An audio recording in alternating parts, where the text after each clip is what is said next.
여러분 안녕하세요. 개그맨 조원석입니다. 2025년 7월 28일 월요일입니다.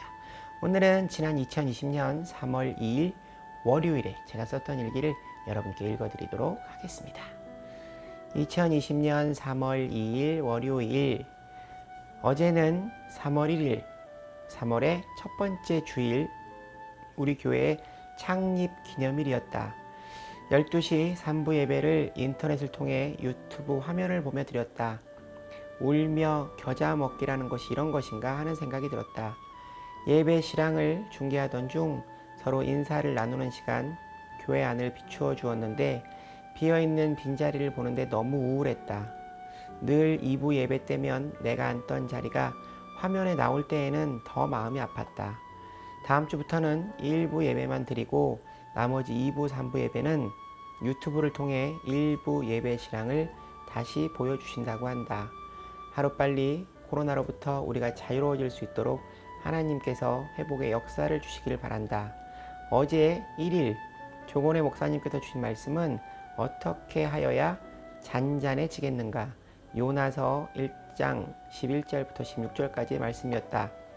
어떤 일이든 원인이 있고 그 원인을 스스로에게 찾으며 회개하고 자신을 던져 되돌리라는 말씀이었다. 어제의 말씀을 따로 정리하지는 않았다. 우울한 기분만큼 종일 날이 흐렸었다. 그리고 오늘 새벽 5시 알람 소리에 맞춰 일어나 교회로 갔다. 예배를 드리고 집으로 와서 블로그에 작년 일기를 한 편 올리고 다시 잤다. 수면 양이 충분했는데도 왜 자꾸 그냥 눕는지 모르겠다. 그냥 밖이 캄캄하고 추우니까 이불을 찾게 된다. 누워있으면 더 자게 되고 무언가 변화가 필요하다. 예를 들면 예배를 드리고 집에 들렀다. 바로 동네를 한 바퀴 뛰고 돌아온다던가 찬물로 샤워를 한다던가 이렇게 게으름 속의 시간을 낭비하며 후회하고 사는 내가 너무 싫다. 진짜 무슨 수를 세우자. 새벽 기도 후 아침마다 등산을 가던가 새벽 기도를 드리고 와서 다시 자면 일찍 일어난 게 아무 소용이 없다. 이렇게 후회하고 새벽 시간이 오면 또 자리에 눕고 제발 원서가 너 그렇게 살다 망한다. 부지런하게 살자. 제발. 오늘 새벽 기도에서 조곤의 목사님께서 주신 하나님의 말씀은 누가복음 13장 1절부터 9절 말씀이다. 오늘 말씀의 주제는 회개에 대한 말씀이다. 예수님은 두 가지 사건을 떠올리시며 그 사건을 주제로 회개에 대한 말씀을 주시고 계신다. 1절 2절 말씀, 그때 마침 두어 사람이 와서 빌라도가 어떤 갈릴리 사람들의 피를 그들이 제물에 섞은 일로 예수께 아뢰니 대답하여 이르시되 너희는 이 갈릴리 사람들이 이같이 해받음으로 다른 모든 갈릴리 사람보다 죄가 더 있는 줄 아느냐. 빌라도는 유다와 사마리아를 다스린 로마의 5대 총독이었다. 그는 예수님을 재판으로 십자가에 못 박은 장본인이었다. 예수님 당시 로마로부터 독립을 하려는 유다 민족들을 로마의 총독은 무력을 동원하여 진압했다. 특별히 갈릴리 사람들은 다른 지방 사람들보다 더 과격하고 적극적이었다. 독립을 하려다 실패 후 반역죄로 몰리면서 갈릴리 사람들이 빌라도 총독에 의해서 대량 학살을 당한 일이 있었다. 학살을 당한 시체는 성전 뜰에 가득 차게 되었고 시체에서 흘러나온 피가 제사를 지내기 위해 준비한 제물과 그 피가 섞이는 사건이 있었다. 이러한 사건을 알고 있는 몇 사람이 예수님께 와서 질문한 것이다.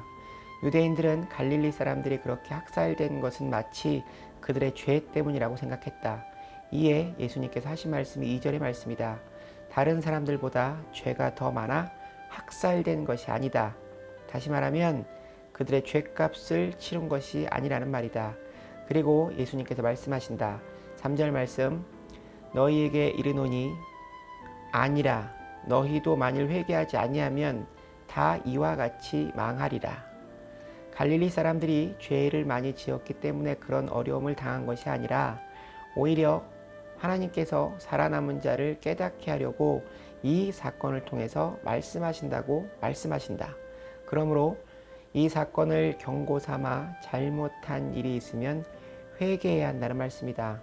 4절 5절 말씀, 또 실로암에서 망대가 무너져 치어 죽은 18사람이 예루살렘에 거한 다른 모든 사람보다 죄가 더 있는 줄 아느냐? 너희에게 이르노니 아니라. 너희도 만일 회개하지 아니하면 다 이와 같이 망하리라. 실로암은 예루살렘 남쪽에 위치한 곳으로 기혼 시내로부터 예루살렘으로 공급된 물을 저장하는 저수지였다. 요즘으로 말하면 예루살렘 시내에 수돗물을 공급하기 위한 정수장 시설이었다. 그러므로 예루살렘 주민들에게는 아주 중요한 장소였다. 중요한 장소이므로 경비들이 그곳에 망대를 세워서 실로암 저수지를 경비하는 파수꾼들이 있었다. 망대는 적들이 오는 것을 살피는 역할을 하고 사람들이 놀고 쉬고 하는 일종의 정자와 같은 역할을 하기도 했다. 그런데 망대가 무너져 18명이 죽는 사건이 있었다는 것이다. 그때 그 사람들이 자기 죄로 인해 죽은 것이 아니냐는 말을 한 것이다. 이에 예수께서 4절 말씀에 이어 3절 말씀과 같은 5절 말씀을 하신다. 너희에게 이르노니 아니라 너희도 만일 회개하지 아니하면 다 이와 같이 망하리라. 또 실로암에서 망대가 무너져 치어 죽은 18사람이 예루살렘에 거한 다른 모든 사람보다 죄가 더 있는 줄 아느냐? 너희에게 이르노니 아니라. 너희도 만일 회개하지 아니하면 다 이와 같이 망하리라. 종교개혁자 칼빈은 우리가 남의 고난을 바라보게 될 때 3가지 실수를 하는 경우가 있다고 말했다. 첫째는 고난을 다 죄 때문이라고 취급하는 것이며, 두 번째, 남의 고난에 대해 관대한 시선으로 바라보기보다는 엄격한 시선으로 바라본다는 것이다. 그리고 세 번째는 언제나 자기 자신을 예외시한다는 것이다. 성경의 의인으로 가장 고통을 당한 사람은 욥이었다. 하루아침에 재산과 10자녀를 다 잃고 아내도 욕을 하고 떠난 상황에서 3명의 친구가 위로를 하러 왔다가 욥기 3장 말씀을 넘어가면 이 친구들이 욥에게 정죄의 화살을 쏘기 시작한다. 욥은 하나님이 당신의 자존심을 걸고 의인으로서 고난을 당할 수 있고 하나님을 경외하는 자도 얼마든지 고난을 당할 수 있지만 그런 가운데 믿음으로 승리하는 사람이 있다는 사실을 입증하기 위해 하나님께서 사단에게 붙여주신 거였다. 그런데 친구들은 하나님의 높으신 경륜과 섭리를 깨닫지 못하고 정죄의 화살을 쏜 것이었다. 우리는 이 친구들의 모습처럼 남의 불행을 쉽게 죄와 직결시켜버린다. 나는 의를 구함으로 고난을 받고 남은 죄에 대한 벌로 고난을 받는다 생각하는 것이다. 하나님은 때로는 악을 통해서 당신의 백성을 징계하실 때도 있다. 이스라엘이 교만하고 우상 숭배할 때 하나님은 아수르와 바벨론을 통하여 그들을 징계하셨다. 그러므로 인간은 당연히 죄 때문에 당하는 고통이 있다. 그러나 그것은 징계를 당하는 자기 스스로가 자신을 돌아보며 회개하는 마음을 가져야 하는 것이다. 남의 불행을 죄 때문이라고 쉽게 치부해버리는 것은 분명 잘못된 것이다. 오늘 말씀의 사건은 많은 사람을 회복시키기 위한 경고적인 사건인 것이다. 죽은 이들의 죄 때문에 죽은 것이 아니며 회개하지 않으면 이처럼 망할 수 있다는 것이다. 경고는 죄와 하나님의 심판 사이에 주어지는 은혜이다. 이 경고 가운데에 구원이 있고 하나님의 은혜와 말씀이 있다. 하나님께서는 귀로 못 알아들으면 눈으로 보게 하시고 눈으로 봐도 못 알아듣게 되면 손을 쓰셔서 사건을 통해 하나님께서 깨닫게 하신다. 내가 당해야 할 일을 어쩌면 저 사람이 대신 당했다는 것이다. 누군가의 어려움을 보고 그 사람이 운이 안 좋아서 또는 그가 지은 죄 때문이라고 생각하는 것은 예수님 당시에 유대인들과 똑같은 사람이 되는 것이다. 이 세상에서 일어나는 일들 중 소수가 당하는 교훈적 사건이 다수를 살리고 있다는 사실을 알아야 한다. 지금의 어려운 상황이 누구 탓인지를 따지기 전에 나에게 무슨 메시지를 주시는지를 겸손히 생각해야 한다. 오늘 우리 주변에서 일어나는 재난을 바라보는 성서적인 역사의식을 정리하면 첫째, 재앙은 하나님의 심판이다. 내가 나를 고치지 않으므로 하나님이 나를 고치시게 만드시는 것이다. 두 번째, 하나님의 심판은 악을 정지시킨다. 조지 폭스는 말했다. 마귀도 병들면 천사가 된다는 말이 있다. 아무리 악한 사람도 아파 병들게 되면 악을 중단하게 된다. 여기에 하나님의 손길이 있다. 세 번째, 하나님은 심판을 통해서 백성들을 구원하신다. 앞에 있는 먼 미래를 위한 교훈적인 사건이 바로 심판이다. 오늘의 고통스러운 사건을 통해 낙심하고 좌절하기보다는 나를 새롭게 깨우시는 하나님의 섭리와 경륜적인 사건 앞에서 겸손히 우리의 죄를 회개하고 재앙으로 인해 고통받는 사람들의 아픔에 동참을 하면서 나를 향한 하나님의 뜻을 이루어가야 한다. 이어서 예수님은 열매 없는 무화과 나무에 대한 비유를 말씀하신다. 6절 7절 말씀. 이에 비유로 말씀하시되 한 사람이 포도원에 무화과 나무를 심은 것이 있더니 와서 그 열매를 구하였으나 얻지 못한지라. 포도원 지기에 이르되 내가 3년을 와서 이 무화과 나무에서 열매를 구하되 얻지 못하니 찍어버리라. 어찌 땅만 버리게 하였느냐. 하나님은 우리를 기대하시며 한 사람 한 사람 이 땅에 심으셨다. 고린도전서 10장 31절 말씀. 그런즉 너희가 먹든지 마시든지 무엇을 하든지 다 하나님의 영광을 위하여 하라.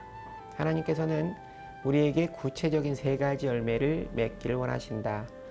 첫째는 인격적인 열매, 성령의 9가지 열매, 사랑, 희락, 화평, 인내, 자비, 양선, 충성, 온유, 절제. 가로 열고 하나님을 닮아가는 성품의 열매, 가로 닫고. 두 번째는 봉사와 섬김의 열매이다. 세 번째, 잃어버린 영혼을 구하는 영혼 구원의 열매이다. 이런 열매를 맺으라고 하나님은 우리를 이 땅에 심으셨고 당신 아들의 피값을 지불하고 우리를 구원하셨다. 그런데 왜 열매를 맺지 못했을까? 변질됨 때문이다. 자기의 영광을 드러내기 위한 삶으로 변질되었기 때문이다. 일본의 신학자 우치무라 간조가 이런 말을 했다. 실패는 죄가 아니다. 목적이 잘못된 것이 죄다.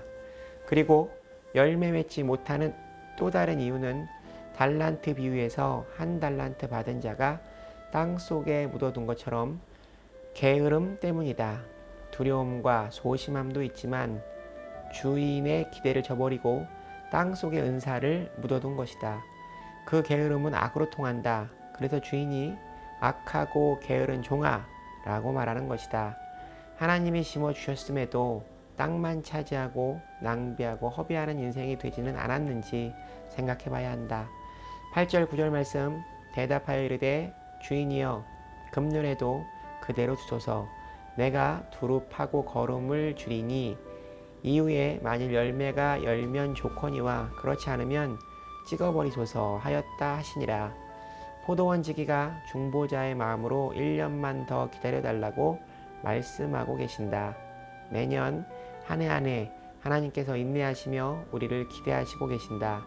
마가복음 11장 말씀을 보면 예수님께서는 철이 아니었지만 잎만 무성하고 열매가 없는 것을 보시고 저주하셨다. 당시 종교 지도자들의 경건의 모양만 있고 내용과 능력은 하나도 없는 그들의 모습을 비유하시고 심판하신 것이었다. 생산적인 충성을 통하여 주님을 기쁘게 해드리는 삶을 살아야 한다. 오늘 밤 동료 개그맨의 부탁으로 팟캐스트에 출연을 하고 TVN 교통방송을 가야 한다. 다녀오면 새벽 1시 반, 씻으면 2시가 되지 않을까 싶다. 내일 새벽 기도는 쉬고 모레 수요일에 가는 걸로. 하나님 감사합니다. 사랑합니다. 하나님의 원석이로 살게 해주세요. 저는 얼마 전부터 누군가를 정죄하지 않으려 노력하는데 그게 잘 되지 않습니다. 마음속으로 누군가를 정죄하고 또 당사자가 없는 자리에서 누군가를 정죄하기도 합니다. 갑자기 이런 말이 생각납니다. 누군가를 손가락질할 때 이 두 손가락은 다른 사람을 가리키고 있지만 나머지 세 손가락은 나를 가리키고 있다. 어쩌면 하나님께서 그를 통하여 내가 회개하기를 바라실지도 모릅니다. 그러나 다른 이를 정죄함으로 나의 의를 드러내려 하는 제가 너무나 무지하고 어리석게 느껴집니다. 다른 사람을 보며 정죄하지 말고 내 영혼의 눈을 통해 나를 들여다보며 주님 안에서 바르게 살아가는 원석이가 되기를 바랍니다. 오늘 일기는 여기까지입니다. 여러분 오늘 하루도 주님과 함께 동행하는 행복한 하루 되시기 바랍니다. 슈브. 여러분 주님께 돌아오세요.